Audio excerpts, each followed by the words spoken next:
The share market is in a free fall. Today, Nifty closed down to 0.6%. That's more than 2,000 points down. Sensex also fell by more than 600 points. Now, what caused this? The new tariffs announced by the government. Last week, the government announced new import tariffs. What does that mean? It means if you import goods from abroad, you will have to pay more money. And who are the biggest victims of this? The companies that import goods. Take the example of a mobile phone company.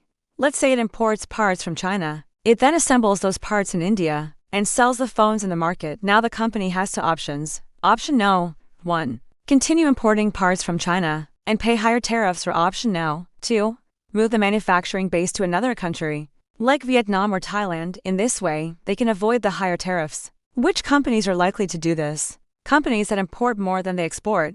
Let's look at some numbers. Apple has imported goods worth $7 billion to India. That's around 5 lakh crore rupees. Samsung has imported goods worth $13 billion. That's around 10 lakh crore rupees. So companies like Apple and Samsung may move their manufacturing base from China to other countries. This will hurt India's check and balance. And this is not the only impact. Higher tariffs also mean higher inflation. Let me explain. Suppose you import raw materials from abroad. You use those materials to make a product and then sell it in the market. Now if you have to pay more money as tariffs, that cost will be passed on to the consumer. So higher tariffs equal higher inflation. So what should the government do? Experts say the government should have focused on domestic manufacturing instead of protectionist measures like high tariffs. Also, India's inflation is already at 8.4%. A higher inflation could complicate matters. Having said that, there is no denying the fact that the Russia-Ukraine war has hurt India. More than 60% of India's oil companies comes from Russia. Since the war, oil prices have shot up by more than 30%.